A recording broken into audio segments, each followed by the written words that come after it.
আমরা ইব্রাহিমের সন্তান, আমরা ঈসা আলাইহিস সালাম থেকে শিক্ষা নিয়েছি, মূসা থেকে শিক্ষা নিয়েছি।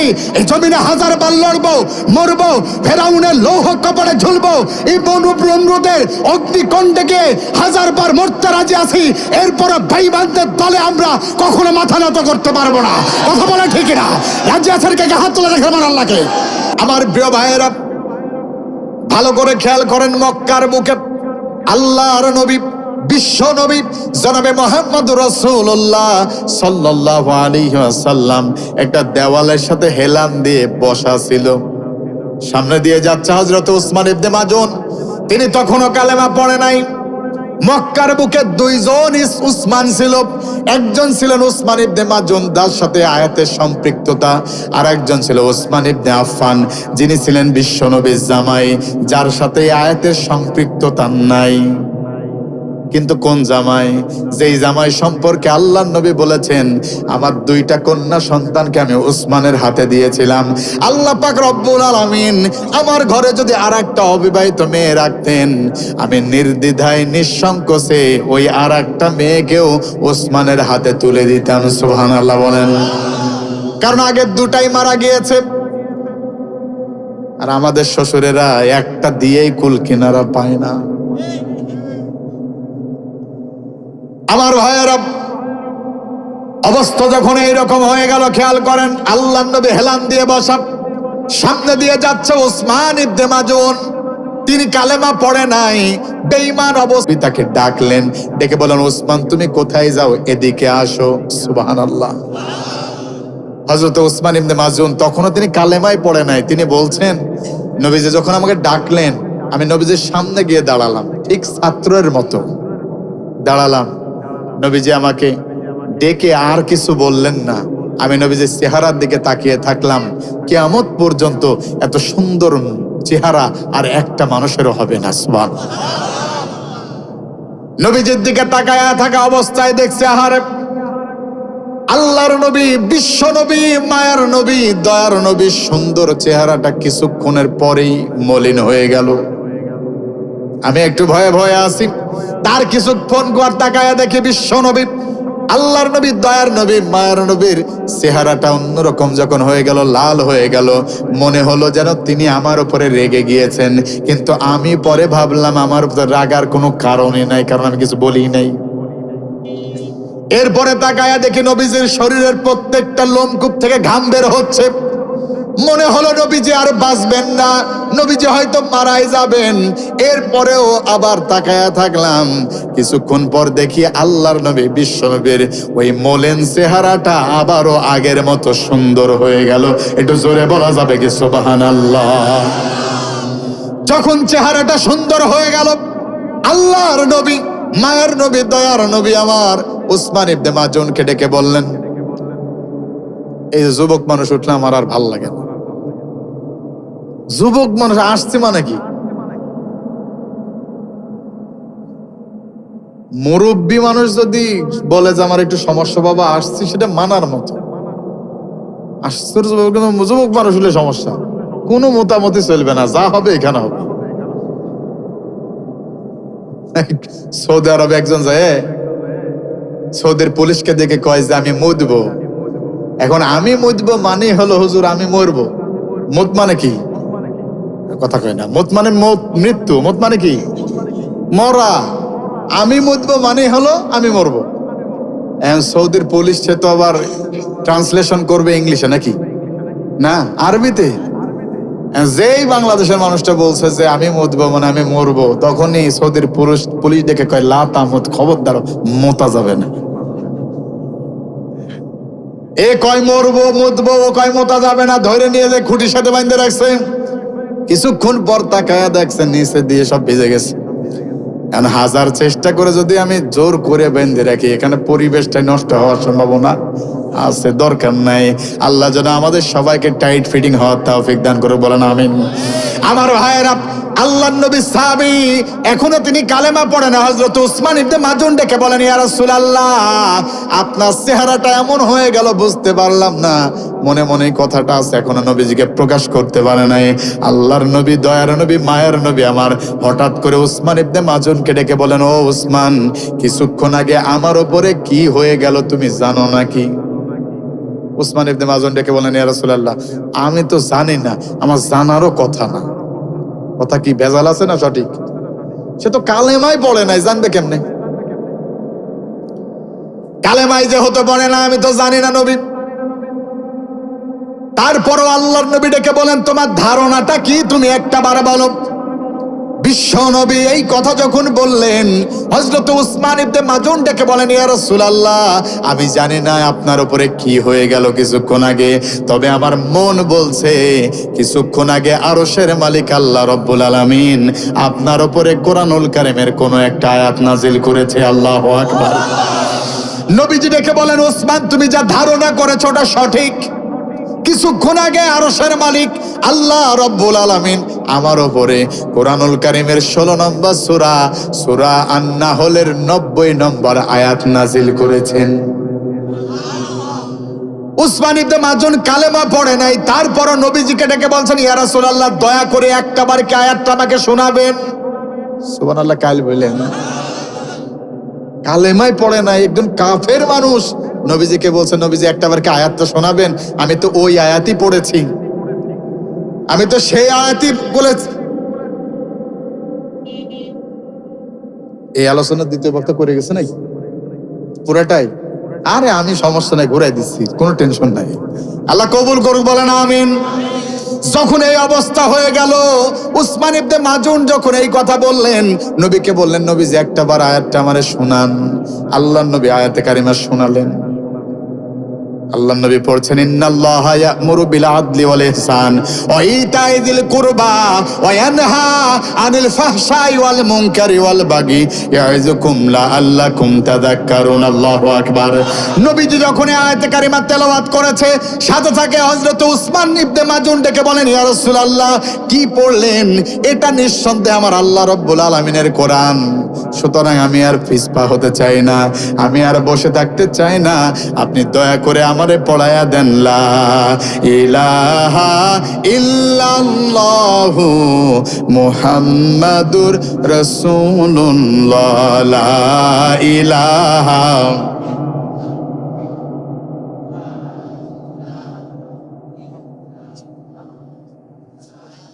ঠিক আছে, এখান থেকে ঘুরাই দিলাম।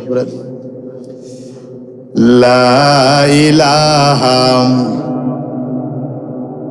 লা ইলাহা ইল্লাল্লাহ, লা ইলাহা লা ইলাহা ইল্লাল্লাহু মুহাম্মাদুর রাসূলুল্লাহ সাল্লাল্লাহু আলাইহি ওয়াসাল্লাম। তাহলে এই আয়াতে কারিমা নাজিল হওয়ার প্রেক্ষাপট আমরা জানলাম দুইবার। কয়বার? আরেকবার জানছি, এখন আবার জানলাম। লস আছে নাকি? তাহলে আয়াতে কারিমার আয়াতে নাজিল হওয়ার প্রেক্ষাপট জানলাম। এবার আসেন আয়াতের মধ্যে আল্লাহ কি বলছে খেয়াল করেন। আল্লাহ রাব্বুল আলামিন বলেছেন, ইন্নাল্লাহ, নিশ্চয় আল্লাহ, ইয়া'মুরু বিল আদলি, আল্লাহ বলেছেন তোমরা ন্যায় বিচার করার জন্য। এইবার আমরা ব্যাখ্যার দিকে যাচ্ছি। আল্লাহ পাক রব্বুল আলামিন বলছেন ন্যায় বিচার করো। ন্যায় বিচার করতে হলে আল্লাহর কাছে ডেকে বললাম, আল্লাহ, এমনি এমনি তো ন্যায় বিচার হবে না, একটা দিন ব্যবস্থা দেওয়া লাগবে। কি ব্যবস্থা? মানে একটা দল দেয়া লাগবে, দল। আপনারা বলেন না হুজুর আজকাল দলের কথা বলে, আমি দলের কথাই বলবো। আল্লাহকে বললাম, আল্লাহ, ন্যায় বিচার করতে হলে নেতাও দরকার, দলও দরকার, জনগণও দরকার। এই জন্য আপনি আমার একটা দল দেন। আল্লাহ পাক রব্বুল আলামিন বলছেন, ইন্নাদ-দীনা ইনদাল্লাহিল ইসলাম, আমার কাছে একটা দল আছে, একটাই মনোনীত দল, দুনিয়ায় আর কোনো দল নাই, একটাই দল, সে দলের নাম হলো ইসলাম। কথা বলেন ঠিক কিনা? এখন সমাজের ব্যবস্থার এমন অবস্থা হয়েছে, মানুষ ইসলাম থেকে দূরে সরে যাচ্ছে, আছে না নাই? আমার আল্লাহ এরপরে ডেকে বলছেন, ওয়া মাইয়াবতাগি গায়রাল ইসলাম দীনান ফালা ইউকবালা মিনহু ওয়া হুয়াল আখিরাতি মিনাল খাসিরিন। আমার আল্লাহ পাক রব্বুল আলামিন সূরা আলে ইমরানের 85 নম্বর আয়াতে গিয়ে ডেকে বলেন, গোলাম, আমি আল্লাহ যেই দিন ব্যবস্থা দিয়েছি, ওমাইয়াবতাগি ফালাই ওমাইয়াবতাগি গয়রাল ইসলাম দীনা, ইসলাম ছাড়া অন্য কোনো দিন, অন্য কোনো মত, অন্য কোনো পথ, অন্য কোনো ধর্ম, অন্য কোনো দল যদি কেউ তালাশ করে, কি করে ভাই? আরে কথা কয় না ঠিক মতো, কি করে? তালাশ করে, মানে খোঁজে, সার্চ করে। ইসলাম ছাড়া অন্য কোন দল খোঁজে, দল করে না। ভালো করে বুঝবেন, এই বাংলাদেশে গরু ছাগলের মাথা বিক্রি হয় 1000 থেকে নিয়ে 5000 10,000 টাকা দিয়েও। আর দুঃখজনক হলো, সত্য কথা, সৃষ্টির সেরা মানুষ জাতি, তাদের মাথা বিক্রি হয় একটা সিগারেট অথবা একটা চা অথবা একটা ডিমের বিনিময়ে। এটা আফসোস, এর চেয়ে নিম্ন পর্যায়ের মানুষ পৃথিবীতে আর হতে পারে না। এই যে আসছে ভোটের সময়, এই গ্রুপ এমন একটা গ্রুপ, দলের থেকে যখন তেল না দেবে গাড়ির ট্যাঙ্কিতে, ততক্ষণ পর্যন্ত গাড়ি স্টার্ট হয় না। আর এ দল আর একটা দল, যারা নিজের শ্রমের টাকা দিয়ে তেল কিনে তারপরে স্টার্ট দেয়। এরকম আছে না নাই? এরকম তো বললেই তো আপনার শত্রু হয়ে যাব। কিন্তু ভাই স্পষ্ট কথা, আমার আল্লাহ স্পষ্ট করে বলেন, ইন্না দীনা ইনদাল্লাহিল ইসলাম, আমার কাছে একটাই ধর্ম, একটাই দল, একটাই জীবন ব্যবস্থা, ইসলাম। ইসলাম ইসলাম ইসলাম ছাড়া অন্য কোনো পথ, অন্য কোনো মত যারা গ্রহণ করেছে, ওরা ক্ষতিগ্রস্ত তো হবেই, আবার ওদের জায়গা হয়ে যাবে জাহান্নাম। কথা বলেন ঠিক কি না? এই জন্য বাঁচার একমাত্র পথ যেটা, সেই পথের নাম কি? সবাই বলেন, সেই পথের নাম কি? ইতিহাস থেকে মোরা জানলাম মুক্তির পথ হলো ইসলাম। পারবেন না বলতে?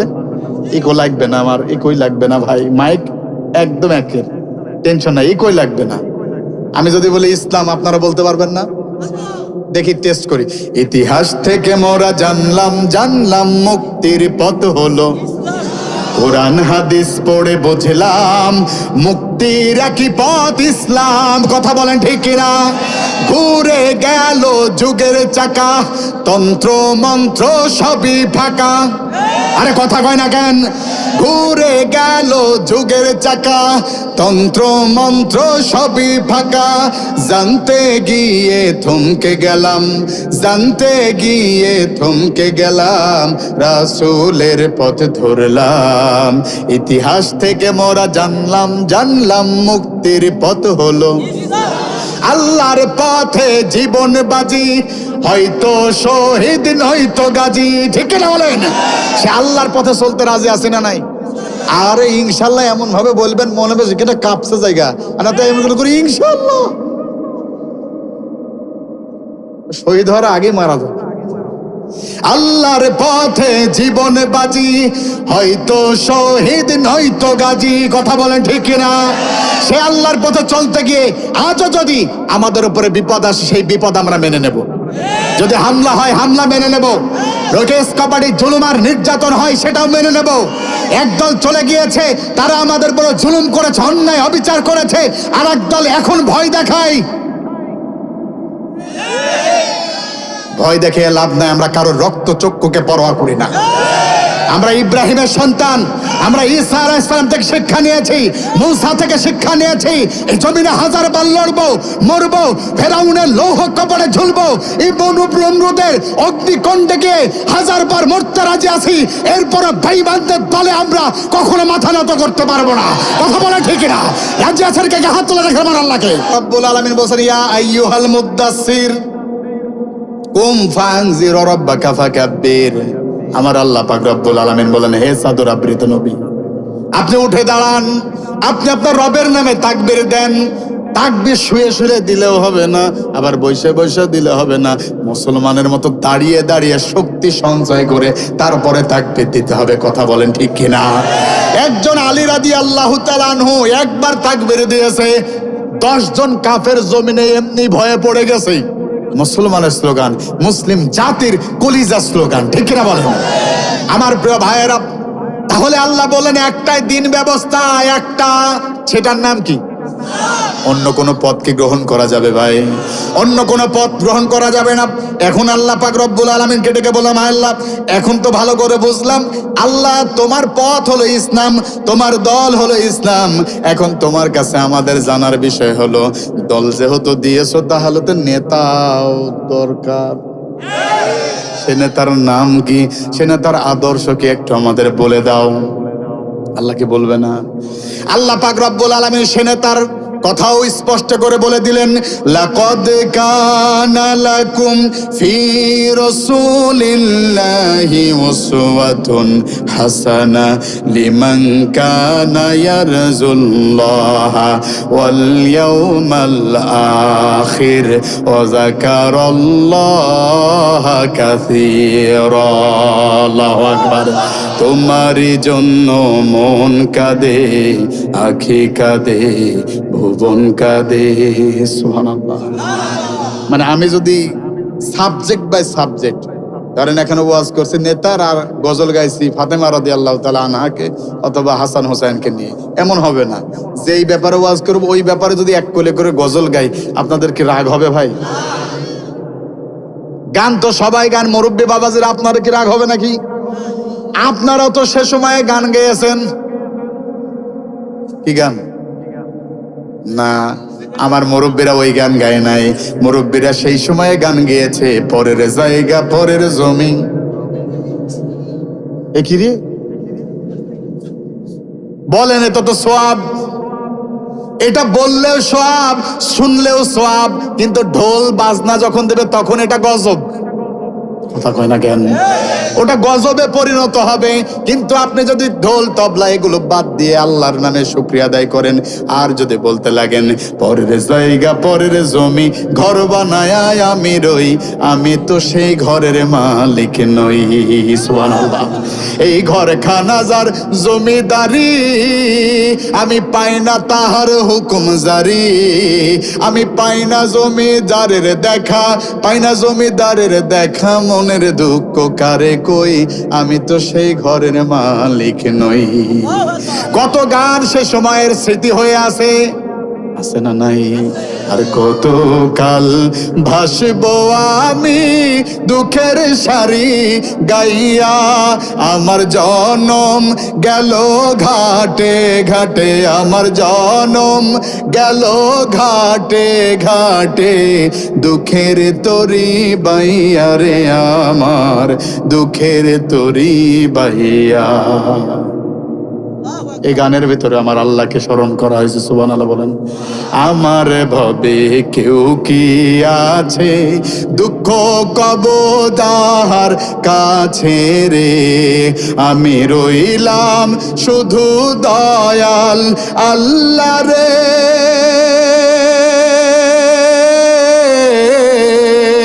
আমি রইলাম শুধু দয়াল আল্লাহ, তোমার পানে চাইয়া রে, আমি তোমার পানে চাইয়া। গানের ভিতরে কোনো ভেজাল আছে নাকি? ভেজাল করছে তারা, ঢোল তবলা বাজাইছে তারা। কথা কন না কেন? কিন্তু এখন যুবকদের মধ্যে এই গান আর চলে না। এরাই ওই যে ফাইটা যায়, ছিড়া যায়, জোড়া দেওয়ার বুদ্ধি নাই, এইসব গানগুলো গায়। এখনকার যুবকদের গান শুনলে মনে হবে এরা মনে হয় এই জগতের লোক না, এরা হলো এলিয়েনের লোক। ছিড়া ফাটা জিন্সের প্যান্ট পরা, বলবো আছে না? এরকম আছে না? ছিড়া ফাটা জিন্সের প্যান্ট পরা, জীবন্ত সিগারেট ছোট ধরা, ধর্মের কথাতে লাগে না মন, সিনেমা টিভিতে বাধা জীবন, চুল পেকে গেল তবু হলো না রে হুশ, হে মানুষ। ওই পাশ থেকে ঠিক কয়, এখানে শোনা যায়, আর হাতিরা ঠিক কইতে পারে না রে। আরো জোরে বলেন ঠিক আছে না নাই? প্রিয় ভাইয়ের আমার, এই অবস্থায় খেয়াল করেন, আল্লাহ পাক রব্বুল আলামিন বলেন নেতা দিলাম। কি দিলেন? নেতা দিলাম। কোন নেতা? লাকাদ কানা লাকুম, দিয়ে দিয়েছি ফি রাসূলিল্লাহ, রাসূল সাল্লাল্লাহু আলাইহি সাল্লামের মধ্যে উসওয়াতুন হাসানা, উত্তম আদর্শ। তার মানে একটা নেতা দিয়েছে, নেতার নাম হলো রাসূলুল্লাহ, তার মানে মুহাম্মাদুর রাসূলুল্লাহ সাল্লাল্লাহু আলাইহি সাল্লাম, যার ভিতরে আমার আল্লাহ উত্তম আদর্শ দিয়েছে। তাহলে এখন নেতার আদর্শ মানার দরকার আছে না নাই? দল পেয়েছি, দলের নাম কি জানো? আরে সবাই বলেন কি? দলের নাম ইসলাম। নেতা একজন পেয়েছি, সেই নেতার নাম কি? আমার নেতা, তোমার নেতা, সাদা মাতা, সাদা মাতা আছে না নাই? একটা ডিমের পাওয়ার কি? পাওয়ার কি? ওরে বাবা, আমার নেতা, তোমার নেতা, বদনা নেতা, বদনা নেতা। বদনা নেতার চরিত্র ফুলের মতো পবিত্র, নামাজ পড়ে না একত্ব, গাঁজা সিগারেট খায় পাঁচত্ব। এই হলো আদর্শ। কিন্তু আমার আপনার নেতা এমন কোন নেতা নয় যে নেতা কেমন খেয়াল করেন না? আমার নবীজি কেমন নেতা?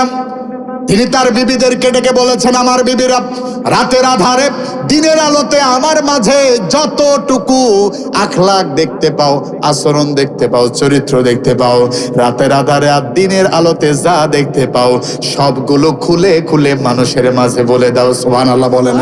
এমন নেতা মিলবে না আর এ ধরা মাঝে, যে ছিল গরিবের ধনীদের। সুবহানাল্লাহ বলেন। সমস্ত মানুষের নেতা তিনি ছিলেন। সে নেতা এমন নেতা, মায়ের কোল থেকেই ন্যায় বিচার করেছেন। যেহেতু আলোচনার সাবজেক্ট হলো ন্যায় বিচার, কি বিচার? তাহলে বিশ্বনবী নিজে কিভাবে ন্যায় বিচার করেছেন? আল্লাহ বলছেন আদর্শ দিয়েছে। আমার আল্লাহ ডেকে বলছেন আদর্শ দিয়ে দিয়েছি, তাহলে অবশ্যই আদর্শ আছে না নাই? আসেন, আদর্শ নবীজি কিভাবে ন্যায় বিচার করেছে সেটা জানার দরকার আছে। মা হালিমাতুস সাদিয়া বলেন, আমি যখন মক্কায় গেলাম ধনির দুলাল নেওয়ার জন্য, গোটা মক্কায় আমি ঘুরে বেড়ালাম, আহারে ধনির কোনো সন্তান আমি পেলাম না।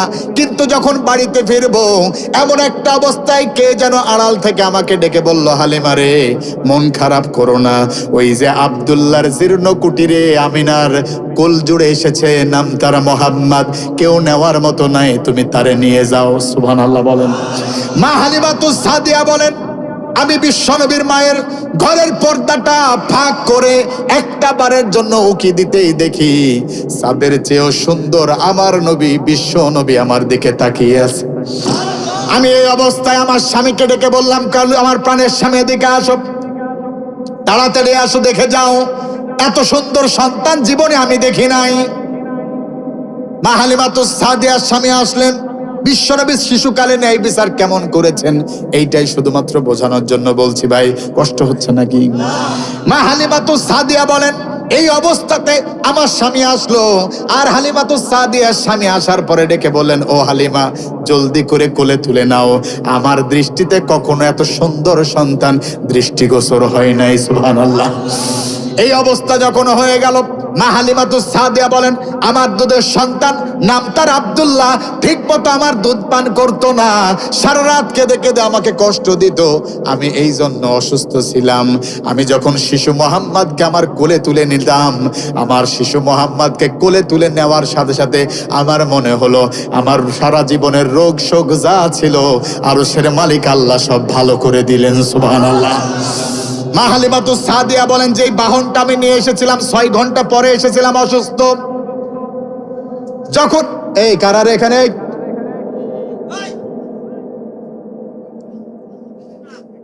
আশ্চর্য কথা, এখানে কোরআনের আলোচনা হয় না, শুনলেও তো আমি কাউকে জোর করে শুনতে বলছি না ভাই, বলছি বলেন, চুপ থাকেন, আমাদের শোনার ব্যবস্থাটা করে দেন। মনে রাখবেন, আল্লাহ বলে, ওয়াইযা কুরিয়াল কোরআন ফাসতামিউ লাহু আনসিতু লাআল্লাকুম তুরহামুন। বান্দা, যদি চুপি সারে আল্লাহর কোরআন শুনতে পারো, আকাশের রহমতের দরজাগুলো আমি আমার বান্দার জন্য খুলে দেব। লাভ আছে না? লাভ, সব লাভ।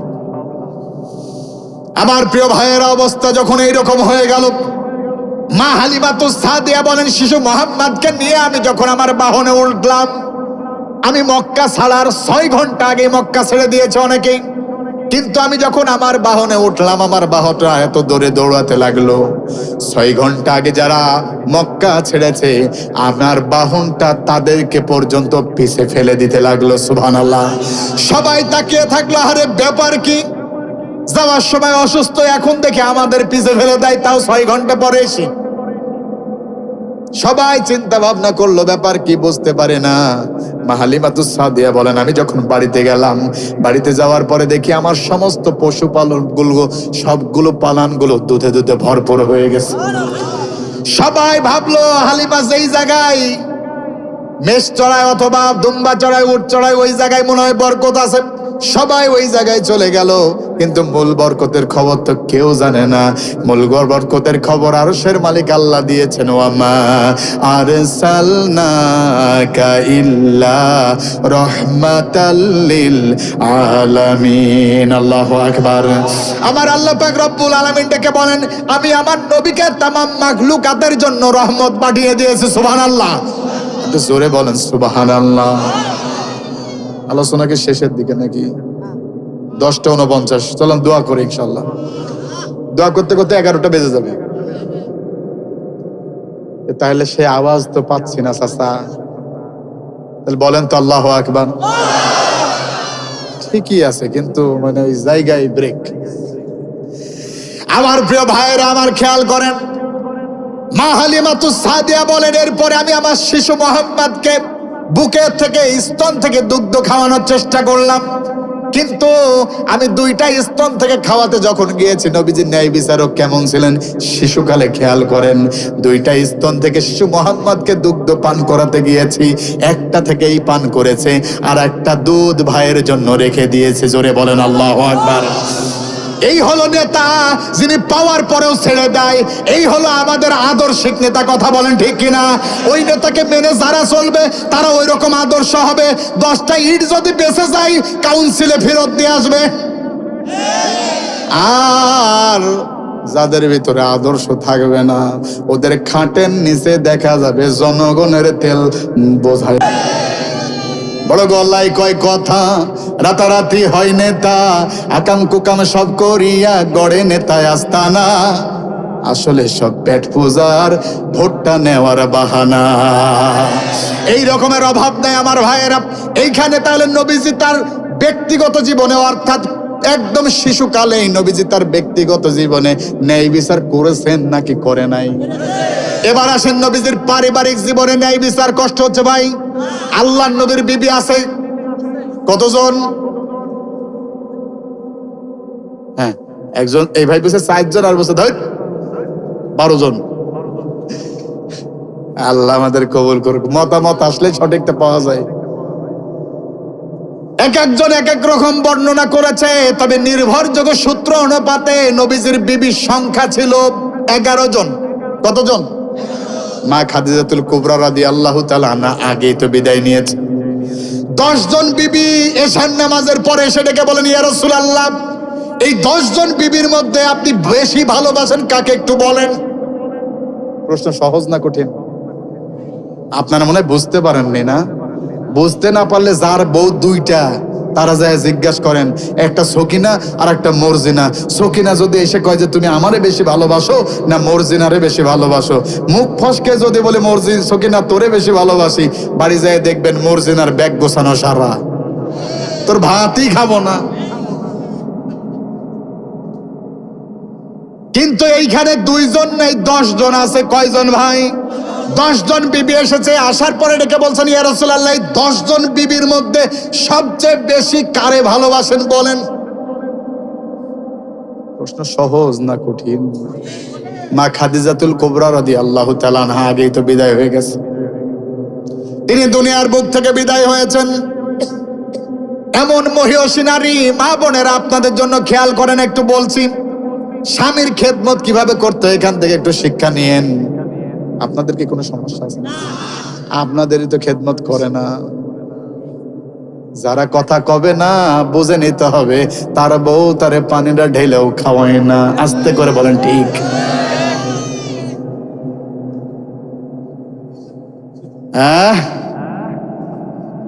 কষ্ট হচ্ছে ভাই আপনাদের? এই অবস্থায় খেয়াল করেন, জান্নাতি মহিলা যাকে আল্লাহ নিজে সালাম দিয়েছেন, সুবহানাল্লাহ বলেন, সেই মা খাদিজাতুল কুবরা রাদিয়াল্লাহু তাআলা আনহা বিদায়ের আগে আল্লাহর নবীকে ডেকে বলছেন, ইয়া রাসূলুল্লাহ, ইয়া হাবিবাল্লাহ সাল্লাল্লাহু আলাইহি ওয়াসাল্লাম, জানি না কে আগে বিদায় নেব, তবে আমি যদি আপনার আগে দুনিয়ার বুক ছেড়ে দিই, যদি আপনার আগেই আমি মারা যাই, ও নবী আপনি দয়া করে আমাকে কবর দিয়ে চলে আসবেন না, দাঁড়িয়ে থাকবেন, মুনকার নাকির আসবে, আপনি আমার হয়ে উত্তরটা দিয়ে দিয়েন। হ্যাঁ, কয়েকদিন পরে আল্লাহর নবীর বুক থেকে খাদিজা হারিয়ে গেলেন। বিশ্বনবী চোখের সমস্যা না, যে সাউন্ড আসলে তো সমস্যা। কয়েকদিন পরেই মা খাদিজা বিশ্বনবীর বুক থেকে হারিয়ে গেলেন, দুনিয়ার বুক থেকে। আল্লাহর নবী বিশ্বনবী নিজে গোসল দিলেন, নিজের কাফনের কাপড় নিজে নিজে তার দিলেন।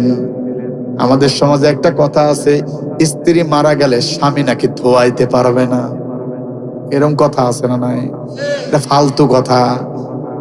40টা বছর 60টা বছর যার সাথে জিন্দেগি পার করলো, সেই লোকটাই যদি খুব ধোয়াইতে না পারে, গোসল দেওয়াতে না পারে, তাহলে আর কে দিতে পারবে?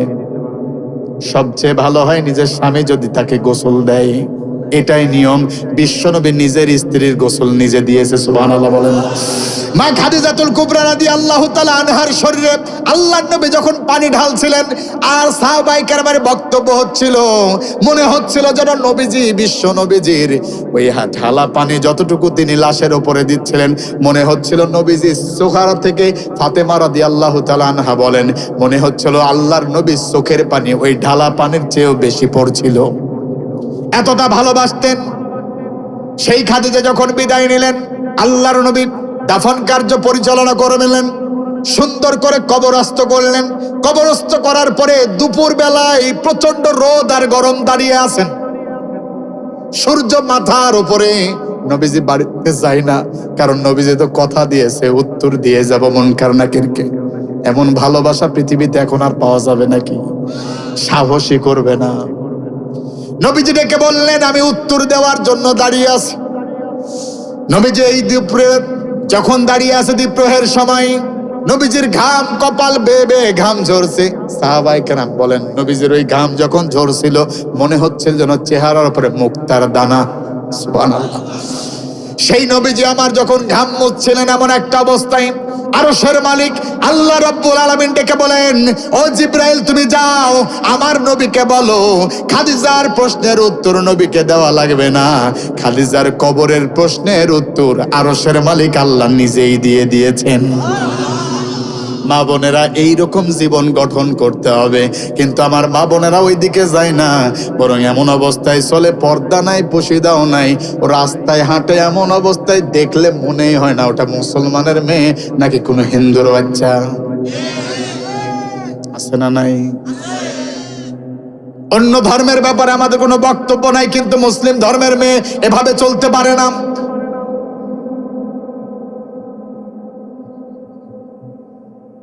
এমন একটা অবস্থায় নবীজি বলেন, যদি যেই মেয়ে রাস্তায় হাঁটার সময় হেলে দিলে চলে, দুইটা গুণ যে মেয়ে থাকবে, সে নির্ঘাত জাহান্নামে চলে যাবে। 1 নাম্বার, রাস্তায় চলে কিন্তু হেলে দুলে চলে, আঁকা বাঁকা চলে। আছে না নাই? আপনার এই জায়গায় চুপ হয়ে গেলেন, ব্যাপার আছে না নাই?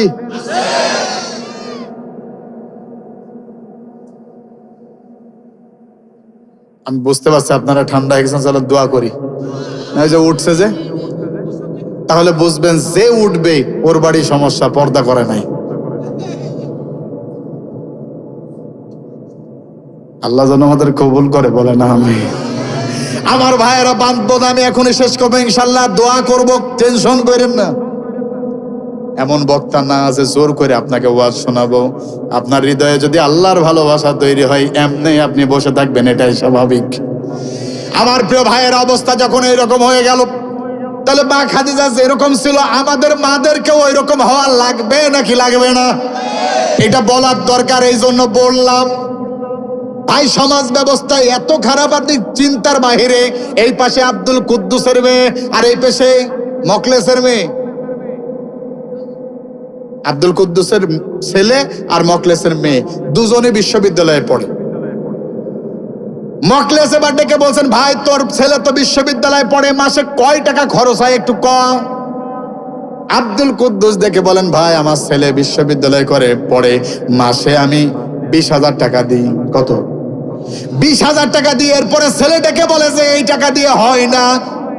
মকলেস এবার ডেকে বলছেন, আমি তো তাইলে ভালোই আছি, আমার মেয়েকে 5,000 টাকা দিই, পরের মাসে মেয়ে আমারে 10,000 টাকা ব্যাক দেয়। এখনকার শিক্ষা অবস্থা এরকম আছে, কথা বলেন ঠিক কিনা? শিক্ষাঙ্গন এবার আস্তে করে কুদ্দুস সাহেব ডেকে বলেন, ভাইরে তা তো হবেই, এটাই স্বাভাবিক, কারণ আমার ছেলেটা, তোর মেয়েটা আমার ছেলেকে মিস কল দেয় আর আমার কুলাঙ্গারটা ব্যাগ দেয়। বিশ্ববিদ্যালয় যদি বেশ্যার বিদ্যালয় হয়ে যায়, ওখান থেকে কেউ আর শিক্ষিত হতে পারে না, কথা বলেন ঠিক কিনা? অবস্থা এরকম হয়েছে, এটা বলার দরকার ছিল, জন্য বললাম। আল্লাহ আমাদের জন্য পর্দা করার তৌফিক দান করে, বলেন আমিন। আমার ভাইয়েরা, বিশ্বনবীর এবার 10 জন বিবি জেগেছেন, ইয়া রাসূলুল্লাহ কারে বেশি ভালোবাসেন একটু বলেন। তাহলে পরিবারেও ন্যায় বিচার করার দরকার আছে না নাই? নবীজি ডেকে বলেন, রাত অনেক গভীর, চলে যাও, কালকে ফজরের নামাজের পরে বলবো কারে আমি বেশি ভালোবাসি। নবীজি বলেছে, মিথ্যা কি বলবে? কোশ্চিন কালাম। নবীজি বললে, চলে যাও, ফজরের পরে আমি বলবো ইনশাআল্লাহ। সব বিবিরা বিছানায় গেল ঘুমাতে, আল্লাহর নবী নিজে ঘুমালেন না, প্রত্যেক বিবির ঘরে গেলেন, প্রথম বিবির কাছে গেলেন, কয়েকটা খেজুর নিয়ে গিয়ে প্রথম বিবির হাতটা নিলেন, এইভাবে হাতটা নিলেন। রাগ করছেন নাকি আপনারা? হাতটা নেওয়ার পরে হাতে 2টা খেজুর দিলেন, কপালে একটা চুমু দিয়ে বুকে আলিঙ্গন করলেন, সুবহানাল্লাহ বলেন। আর ডেকে বলেন, বিবিরে খবরদার কাউরে বইলো না আমি তোমারে 2টা খেজুর দিয়েছি আজকে রাতে। দ্বিতীয় বিবির কাছে গেলেন, তৃতীয়, চতুর্থ, পঞ্চম সবার কাছে গেলেন। শেষ বিবির কাছে যাওয়ার পরে ডেকে বলছেন, বিবিরে আমি তোমার এই 2টা খেজুর দিলাম, কাউরে যেন তুমি বলবা না। বিশ্ব নবীর বিবি সাধারণ কোনো বিবি নয়, আল্লাহর নবীর বিবি। ও কলিজা ছিঁড়ে যাবে, এরপরে মুখ দিয়ে কথা বের হবে না। আর আমাদের বউয়েরা, রাতে আপনি কি করেছেন? ও সকালবেলায় ওর বউয়ের কাছে, মানে আপার কাছে যতক্ষণ পর্যন্ত বলতে না পারে ওর ঘুমই হবে না। আছে না এরকম? এগুলো হলো জাহান্নামী মহিলাদের গুণ। খবরদার মা বোনেরা, স্বামী স্ত্রীর গোপন কথা বাইরে বলা যাবে না। আমার ভাইয়েরা, স্বামী স্ত্রীর মধ্যে যা ঘটছে ওইটা বাইরে বলা যাবে না, এটাই হুকুম, এটা হারাম বলা, খবরদার বলা যাবে না। আল্লাহর নবী এবার বললেন, বিশ্ব নবী আমার শেষ বিবিকে ডেকে বলেন, আমার বিবি, এই যে শেষ দিনে আমি তোমার দিকে এসেছি, আমি তোমার 2টা খেজুর দিয়েছি, খবরদার কাউরে বইলো না। নবীজি যখন নিষেধ করেছেন, কলিজা ছিঁড়ে যাবে, তারপরও বলবে না। আপনাদের না শুনে মনে হলো বললেও বলতে পারে। ড্যামেজ হয়ে গেছে। ও 11টা 1 বেজে গেছে। ভাই আমি বলছিলাম 11টা পর্যন্ত, 1 মিনিট পার হয়ে গেছে। আর দোয়া, কোনো কথা হবে না, চলেন ইনশাল্লাহ দোয়া। না দোয়া, আল্লাহুম্মা আমিন। হাত তোলেন। হুজুর হাত তুলছে, আপনার হাত তোলেন না কেন? আশ্চর্য কথা। ভাই আমি তো 11টা পর্যন্ত টাইম নিয়েছিলাম।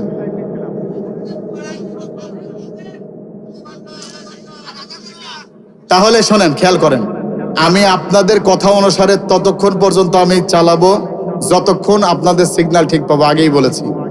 কিন্তু এর ফাঁকে যদি কেউ ওঠে, একজনও যদি ওঠে, উনি যাই যাক, লুঙ্গি এখানেই থাকবে।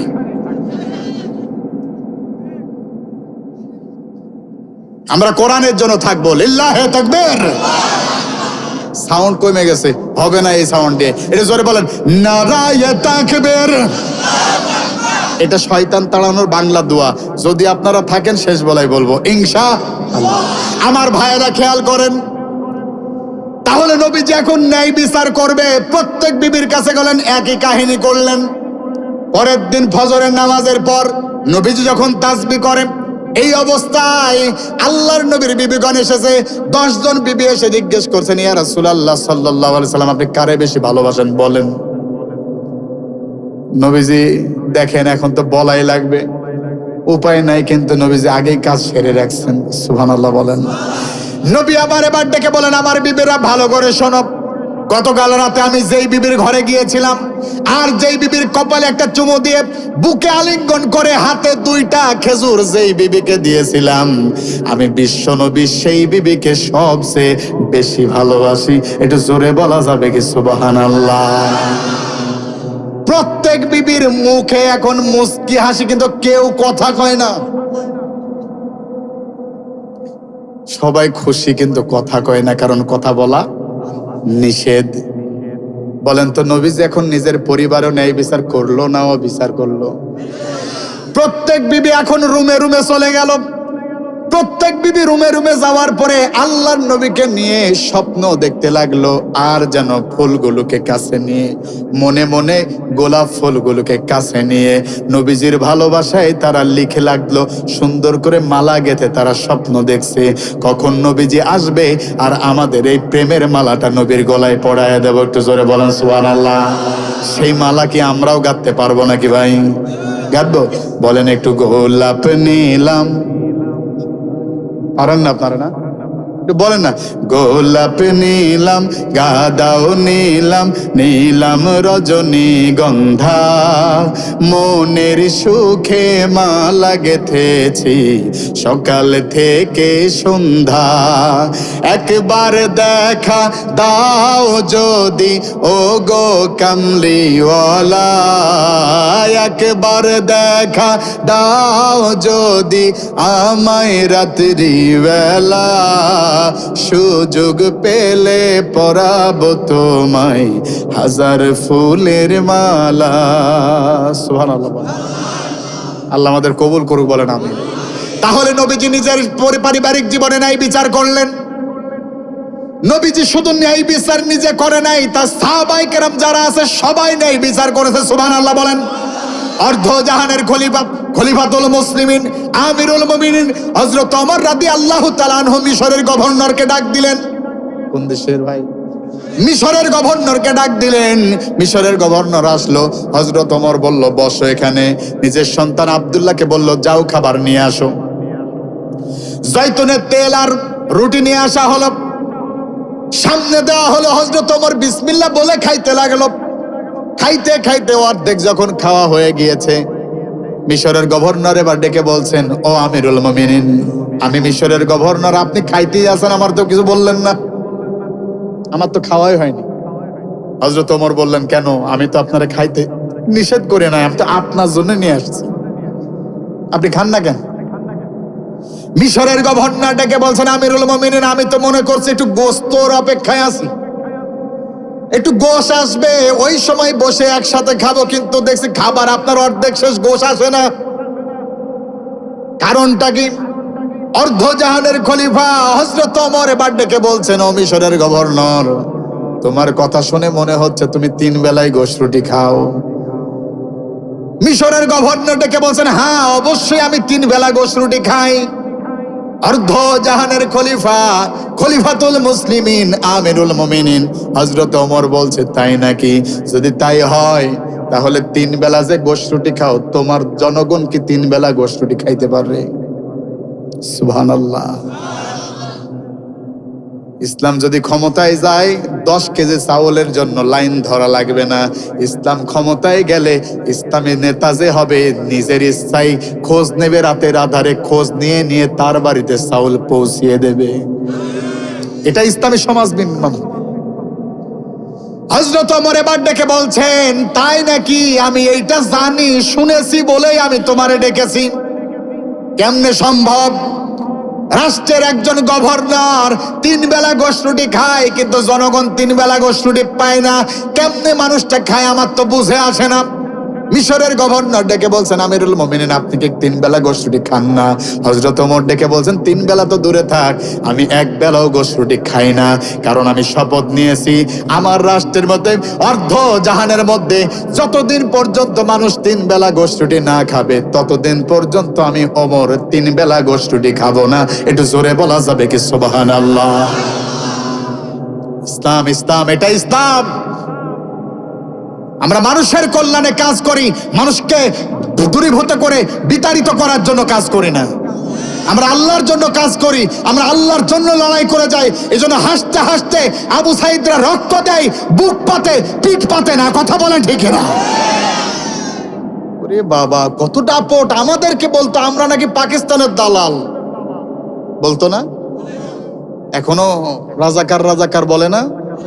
শোনেন, যারা নতুন করে নব্য জাহিলিয়াতের মধ্যে ঢুকছেন আর বলছেন আমরা রাজাকার, আমরা পাকিস্তানি, আমি আপনাদেরকে বলছি বিগত সময় 16.5 বছর এই জমিনে শেখ হাসিনা আমাদের উপরে অত্যাচার করেছিল। আজ কত জুলুম আপনি চিন্তা করে পারবেন না। আজকে দেখা গেল কতজন 800 কত ভরি, 832 ভরি অগ্রণী ব্যাংকের ভল্টে ওখানে সুন্দর করে স্বর্ণ রাখা ছিল, ওটা মাননীয় প্রধানমন্ত্রী শেখ হাসিনা। কত ভরি? 832 ভরি। আপনি চিন্তা করবেন সারা জীবনে পারবো আমরা? ওই সময়ে তারা দেখে বলতো যে আমরা নাকি পাকিস্তানের দালাল। আমাদের এই কথা বলা হতো কি হতো না? আপনাদের আওয়াজ শুনে মনে হচ্ছে যে আমি ভুল পথে হাঁটছি। আমাদেরকে পাকিস্তানের দালাল বলতো। বিশ্বাস করেন ভাই, আমি বলেছি আমরা যদি পাকিস্তানের দালাল হতাম, পাকিস্তানে পালা যাওয়া লাগতো না। আমাদের একজন আল্লামা সাইদি যদি বলতো আমি পাকিস্তানে আজকে থেকে থাকবো, ইমরান খান নিজে তার নিজস্ব ফ্লাইট দিয়ে তিনাকে নিয়ে যেয়ে রাখতেন। তিনি পালাই যান নাই, জালিমের জুলুম সহ্য করেছে, জেলখানায় ধুকে ধুকে মরেছে, শেষ পর্যন্ত তাকে মেরে ফেলা হয়েছে, এরপরে নিজের জমিন ছেড়ে পালাই যায় নাই। আর খোঁজ নেয়া দেখেন, আমাদের নেতারা পালায় যায় না, জেল জরিমানা সহ্য করেছে কতজন, আরে রক্ত দিয়েছে, বুকের তাজা রক্ত ঢেলে দিয়েছে, এরপরে পালাই যায় নাই। তার মানে স্পষ্ট আমরা পাকিস্তানের দালাল না। কিন্তু খোঁজ নিয়ে দেখেন 16.5 বছর এই জমিনে যারা রাষ্ট্র কায়েম করেছিল, যারা সমাজ চালিয়েছিল, 16.5 বছর জেল জরিমানা মানুষের উপরে দেওয়ার পরেও ক্ষমতা যখন হারালো, রান্না করা ভাত খাইতে পারে নাই, মামা বাড়ি দিল্লি গিয়ে দাদার কোলে বসে আছে। তার মানে স্পষ্ট কথা, আমরা পাকিস্তানের দালাল নই। যারা আমাদেরকে পাকিস্তানের দালাল বলতো, ওরাই মূলত ভারতের 5 গোলাম ছিল।